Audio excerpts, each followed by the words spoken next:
आज हम पढ़ेंगे पाठ 5वां। भारत में जीवन पैटर्न अधिगम।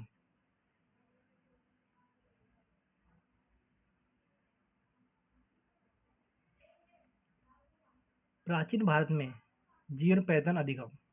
प्राचीन भारत की पूरी अवधि को 3 भागों में विभाजित किया जा सकता है। पूर्व, ऐतिहासिक और सिंधु घाटी सभ्यता। वैदिक महाकाव्य युग और हिंदू धर्म। मौर्य और गुप्त राजवंश। यह अवधि जीवन कौशल, साक्षरता, प्रौढ़ शिक्षा और जीवन पैटर्न अधिगम का एक अविभाज्य मिश्रण प्रस्तुत करती है।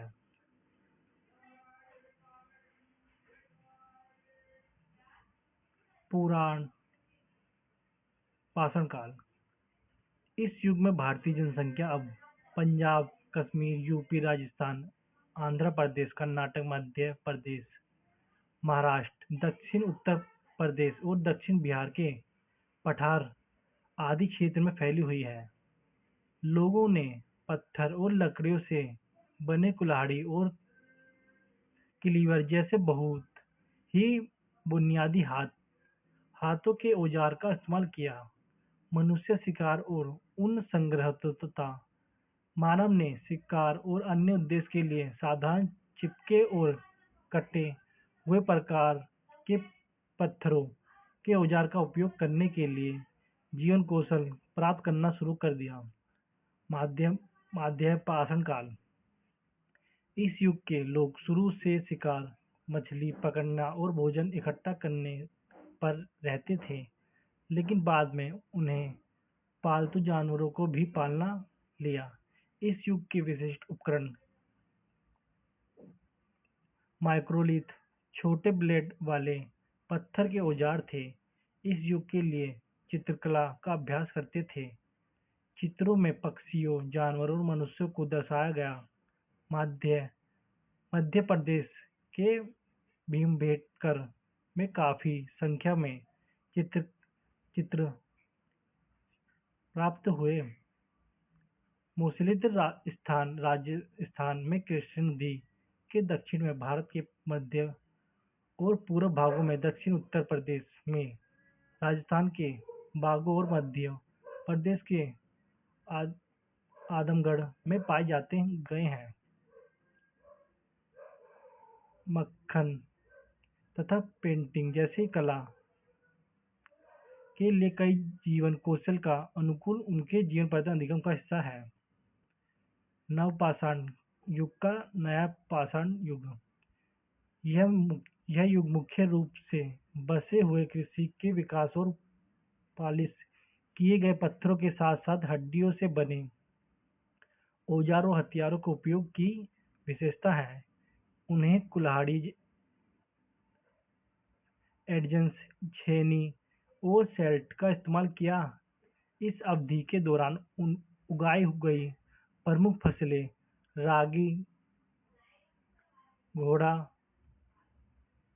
चना, कपास, चावल, गेहूं और जौ थी। मिट्टी के बर्तन पहली बार इस युग में दिखाई दिए और इसमें भूरे रंग के बर्तन, काले जले हुए बर्तन और चटाई से प्रभावित बर्तन शामिल थे। इस अवधि के दौरान अधिगम के चारों स्तंभों की तत्काल ही अवधारणाओं का मूल रूप यानी जनक सीखना, करना सीखना, होना सीखना और साथ रहना सीखना उनकी प्रथाओं में तभी दिखाई दे रहे थे। सिंध घाटी सभ्यता का कस्य युग। इस युग के स्थल उत्तर पूर्वी अफगानिस्तान से लेकर पाकिस्तान के अधिकांश भाग से लेकर पश्चिम तक फैले हुए क्षेत्र और उत्तर पश्चिम भारत में फैले हुए थे। सिंध नदी की घाटियों में फल फूल था। शहरों को उन सभ्यता के शहरी नियोजन, पके हुए ईंटों के घरों विस्तार, जल निकासी व्यवस्था, जल आपूर्ति प्रणाली, बड़े अवसाही भवनों के समूह और हस्तशिल्प उत्पादन, मोहरे, नक्काशी और धातु विज्ञान, तांबा, कांस्य, सीसा और टीन में नई तकनीकों के लिए जाना जाता था।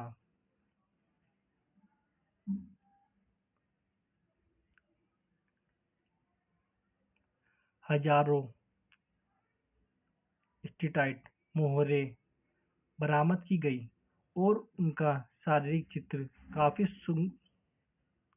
सुसंगत व्यापार और परिवहन प्रतिकरण और शासन मोहर प्रौद्योगिकी काल और शिल्प कृषि भाग सभा लेखक प्रणाली में विशेषता ने इस अवधि में व्यवहार में जीवन पैटर्न अधिगम के सभी संकटों की उपस्थिति का संकेत दिया।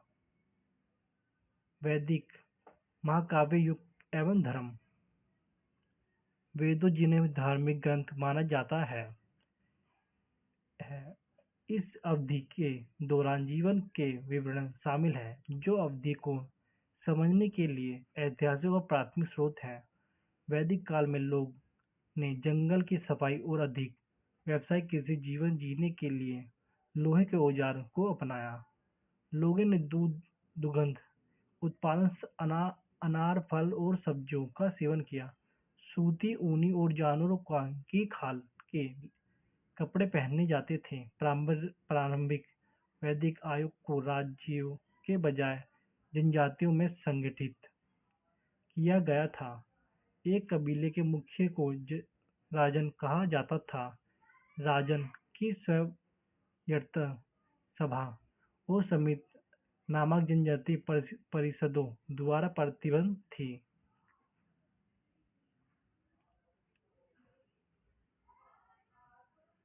कुछ चिकित्सक ज्ञान मौजूद था और पढ़ाया जाता था। बुखार खांसी गंजापन सांप के काटने और अन्य साहित्य विभाग रोगों स्थिति के लिए हर्बल दवाई के वेद में उल्लेख। ये सभी जीवन पैटर्न अधिगम की प्रथम को एकत्रित करते थे जो तकनीकी समाज में मौजूद थी। महाकाव्यों की आयु और हिंदू धर्म दो प्रसिद्ध भारतीय महाकाव्य रामायण और महाभारत इस युग के थे। हिंदू धर्म के विचरण धारा इस महाकाव्य पर आधारित है। निसंदेह रामायण कल्पना से परिपूर्ण साहित्य कृति है, फिर भी इसका पात्र ऐतिहासिक अस्तित्व है। इस काल के भिन्न भिन्न अभिनेताओं ने आयो द्वारा विकसित विभिन्न लक्षणों को उसमें वर्ण प्रदर्शन करते हैं। यह हम उसे समय मौजूद विभिन्न राज्यों के बारे में भी जानकारी प्रदान करता है। महाभारत में सभी भारतीय राजकुमारों को महान संघर्ष में भाग लेते हुए दिखाई गया है।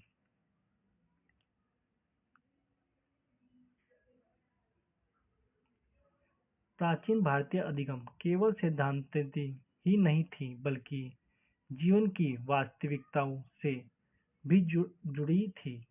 औपचारिक शिक्षा का दायरा सीमित था लेकिन गैर औपचारिक और अनौपचारिक ज्ञान प्राप्ति की सीमा बहुत बड़ी थी। प्राचीन छात्रों ने पशुपालन कृषि और अपने शिक्षकों की गायों की देखभाल और अन्य तरीकों से उनकी सेवा करके डेयरी खेती के व्यवसाय में एक मूल्यवान प्रतिशत प्राप्त करते थे।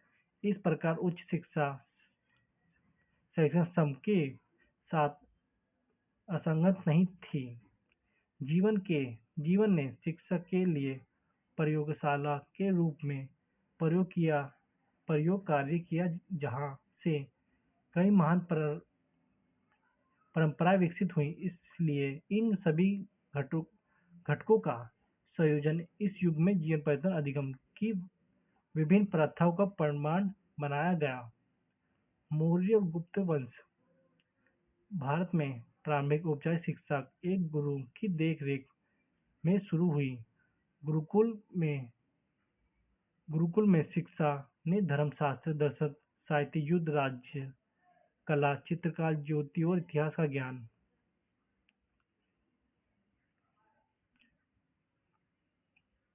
भारत में शिक्षा के शुरुआती स्थान अक्सर मुख्य आबादी में से अलग अलग थलग थे।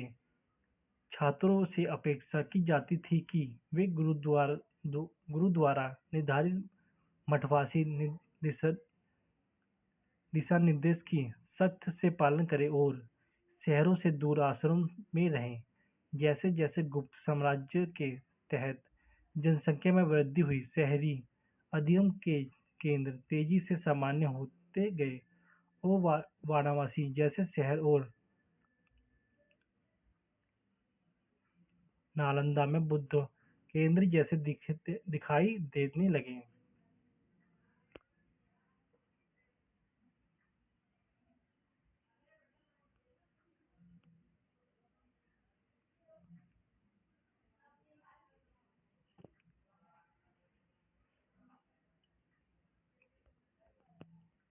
मध्यकालीन में मध्यकालीन भारत में जीवन प्रदान अधिगम के घटक धार्मिक ज्ञान प्रदान करने वाली संस्थाओं की शुरुआत की। निजामुद्दीन औलिया और मानुद्दीन चिश्ती जैसे विद्वान प्रमुख शिक्षक बन गए और इस्लामी मठों की स्थापना की। बुखारा और अफगानिस्तान ने छात्रों ने मानविक और वैज्ञानिक का अध्ययन करने के लिए भारत का दौरा किया। भारत में शिक्षा के इस्लामी संस्थाओं में पारंपरिक मद- मदरसे और मकतब शामिल थे जो व्यक्त दर्शन, गणित और कानून आदि पढ़ाते थे।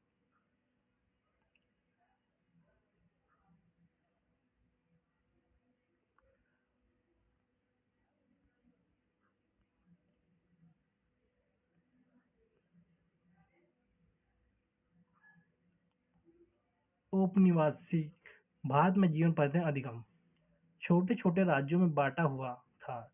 इस राजनीतिक अनिश्चिति में ईस्ट इंडिया कंपनी ने 1757 में पलासी की लड़ाई के माध्यम से बंगाल को कब्जा कर लिया। यज्ञपति कंपनी का प्राथमिक उद्देश्य व्यापार का विस्तार था। धीरे धीरे भारत में राजनीतिक रूप से नियंत्रण करने के लिए स्थानांतरित हो गया। इस खंड में हमें ईस्ट इंडिया कंपनी का शासन के दौरान जीवन पर्यटन अधिगम का अध्ययन करेंगे। ईस्ट इंडिया कंपनी शासन गांव में स्कूल शिक्षा की स्थिति समाज वैज्ञानिक का तर्क है कि पूर्व किशोर बच्चों के लिए स्थानीय स्कूल देश के अधिकांश हिस्सों में एक समृद्ध राज्य में थे और ऐसा 19वीं शताब्दी के शुरुआती दशकों तक बिहार और बंगाल के हजारों गांवों में हुआ था। वे गांव की संस्थाएं थी जिनका रखरखाव गांव के बुजुर्गों द्वारा स्थानीय धन से किया जाता था, जहां उन जहां उनके बच्चे सभी जाति समूह और समुदाय से यदि पिता चाहे तो उपयोगी कौशल प्राप्त कर सकते थे। हालांकि शिक्षा और भूमि नियंत्रण के संबंधित नीतियों ने गांव की संरचना और धर्मनिरपेक्ष शिक्षा के गांव संस्था दोनों पर प्रतिकूल प्रभाव डाला। सामान्य शिक्षा औपनिवेशिक युग ने भारतीयों के लिए शिक्षा के बारे में स्वयं उपनिवेशिक विदाइयों के बीच भारी मतभेद देखा। इनसे उन दो स्कूलों में विभाजित कर दिया। पर्यायवादी जो जब मानते थे कि शिक्षा भारतीय भाषाओं में होनी चाहिए, जिनमें से वे संस्कृत या फ्रांसीसी जैसे शास्त्रीय या अदालती भाषाओं में पक्षधर थे। थॉमस बमिंगटन मैकाले जैसे उपयोगितावादी उपयोगवादी जिन्हें अलगाववादी भी कहा जाता था, जो दृढ़ता से मानते थे कि उनके लिए सबसे अच्छी शिक्षा अंग्रेजी में है। प्रौढ़ शिक्षा उदय का भारत में प्रौढ़ शिक्षा पर कुछ प्रभाव पड़ा। प्रत्येक बेटे भारतीय प्रथा में राजकीय विद्यालयों को अनुदान देने के लिए कुछ वित्तीय प्रावधान किया था। इंजीनियरिंग शिक्षित भारत में सिविल इंजीनियरिंग के चारों कॉलेज थे। पहला थॉमस कॉलेज अब आईआईटी रूड़की था, जिसकी स्थापना 1847 में हुई थी। दूसरा बंगाल इंजीनियरिंग कॉलेज अब बंगाल इंजीनियर और वैज्ञानिक विश्वविद्यालय शिवपुर और बाद में आईआईईएसटी थी। इसके बाद दो और कॉलेज स्थापित किए गए। उनकी भूमि भारतीय लोक नियंत्रण विभाग के लिए सिविल इंजीनियरिंग को उपलब्ध कराने की थी। ब्रिटिश और भारत दोनों में वैज्ञानिक तकनीकी और इंजीनियरिंग शिक्षा प्रशासन और प्रबंधन रॉयल इंजीनियर और भारतीय सेवा में समकक्ष आमतौर पर से पर अधिकारी के रूप में संघ के अधिकारियों द्वारा किया जाता था।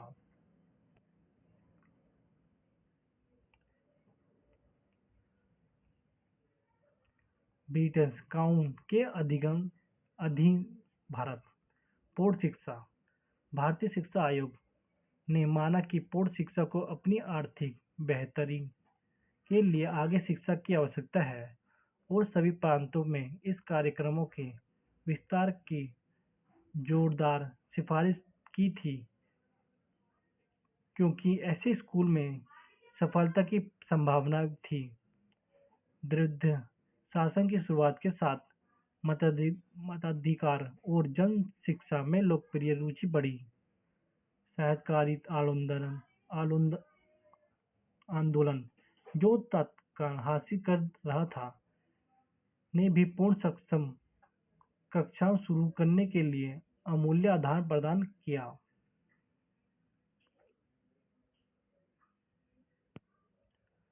उच्च शिक्षा विश्वविद्यालय शिक्षा इंजीनियरिंग शिक्षा और वैज्ञानिक शिक्षा की स्थिति सापेक्षा में प्रकाश थी।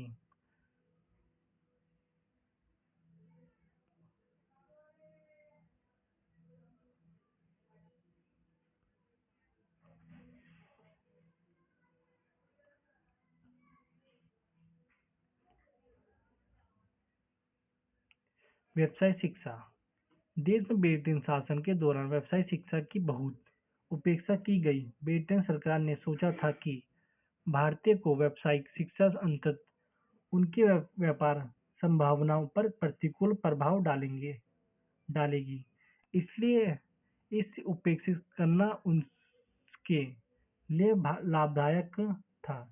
इसके अलावा व्यावसायिक शिक्षा पर भारी खर्चा होता था, जिससे सरकार वहाँ करने के लिए तैयार नहीं थी। 1882 में बंबई में केवल एक कृषि महाविद्यालय चलाया जा रहा था और देश में कोई अन्य व्यावसायिक संस्था नहीं थी। आम जनता के लिए सामाजिक सुधार और शिक्षा जब महात्मा गांधी, गोपाल कृष्ण गोखले, रविंद्रनाथ टैगोर जैसे कई प्रमुख नेताओं ने अपने लेखों और भाषणों के माध्यम से शिक्षा के कारणों की वकालत की, सामाजिक सुधार समाज जैसे ब्रह्म समाज, आर्य समाज और अलीगढ़ आंदोलन ने शैक्षणिक संस्थाओं और पुस्तकालयों की स्थापना करके और साक्षर वातावरण बनाया, अग्रणी कार्य किया। इसके अलावा भारत के कई क्षेत्र में विशेष रूप से दक्षिण में मौजूद पुस्तकालय आंदोलन थे।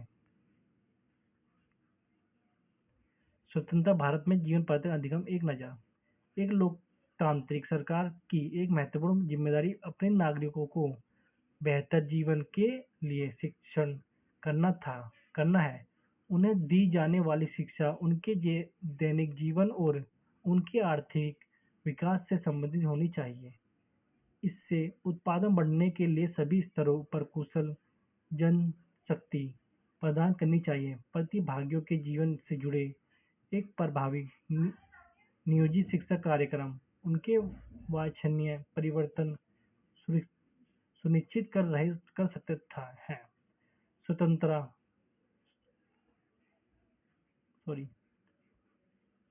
भारत में सामाजिक शिक्षा सामाजिक शिक्षा की अवधारणा स्वतंत्रता भारत के पहले शिक्षा मंत्री मौलाना अब्दुल कलाम आजाद द्वारा विकसित की गई थी। उन्हें कहा यह वह जगह है जहां पूर्ण शिक्षा की आवश्यकता हमारे देश में हमें इस सामाजिक शिक्षा का नाम दिया है अनिवार्य हो जाता है। सामाजिक शिक्षा से हमारा तात्पर्य संपूर्ण मनुष्य के लिए शिक्षा है। यह उनसे शासन दे ताकि दुनिया का ज्ञान उसके लिए सुलभ हो सके।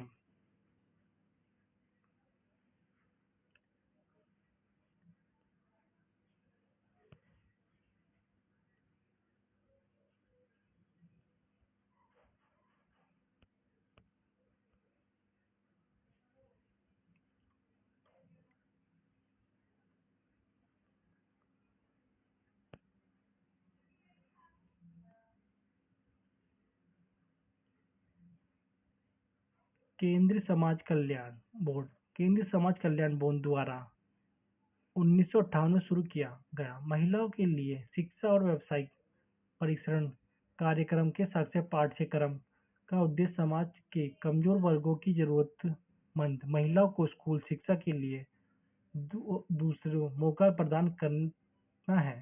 महिलाओं को 10वीं कक्षा की परीक्षा में बैठने के लिए तैयार करने के लिए 2 वर्षीय संघीय पाठ्यक्रम की पेशकश की जाती है। महिलाओं को अपेक्षा योग्य प्राप्त करने में सक्षम बनाने के साथ साथ उनके विभिन्न व्यवसाय में कौशल विकास करने या उन्नत करने में मदद की जाती है। भारतीय कृषि अनुसंधान परिषद कृषि मंत्रालय के तहत भारतीय कृषि अनुसंधान परिषद ने जनवरी 2020 तक 1716 कृषि विज्ञान केंद्र स्थापित किया है ताकि किसानों को उन्नत कृषि प्रौद्योगिकी और प्रसार कार्यकर्ताओं के शैक्षणिक प्रशिक्षण में उनके ज्ञान और कौशल का अद्यतन करने के लिए प्रशिक्षण दिया जा सके। विश्वविद्यालय विभाग और जीवन पर्यटन निगम छठ छठी पंचमी योजना के दौरान यूजीसी ने पूर्ण स्वतंत्र शिक्षा और विस्तार नाम से एक विश्वविद्यालय विभाग खोला की अनुमति दी। विभाग का प्रारंभिक काल कुल शासन अभियान और साक्षरता के बाद अभियान के लिए उपयोग की जाने वाली नियमावली तैयार करना था। इसके बाद यूजीसी ने कृषि बागवानी बिजली के तारों का काम मत्स्य पालन और मछली प्रजनन आदि व्यावहारिक परिश्रम से संबंधित 70 शिक्षण कार्य आयोजित करने की अनुमति दी। जीवन पर्यटन अधिगम का वातावरण प्रदूषण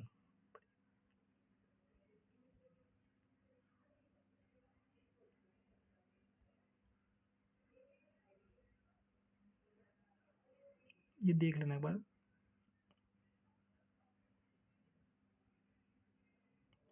सामाजिक आंदोलन और जीवन पर्यटन अधिगम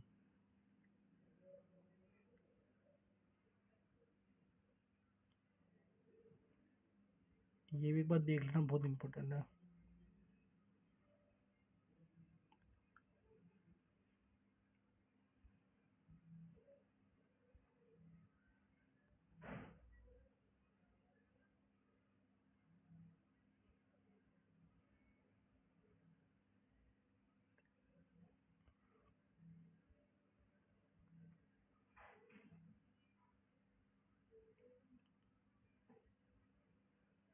ये कुछ प्रश्न उत्तर है।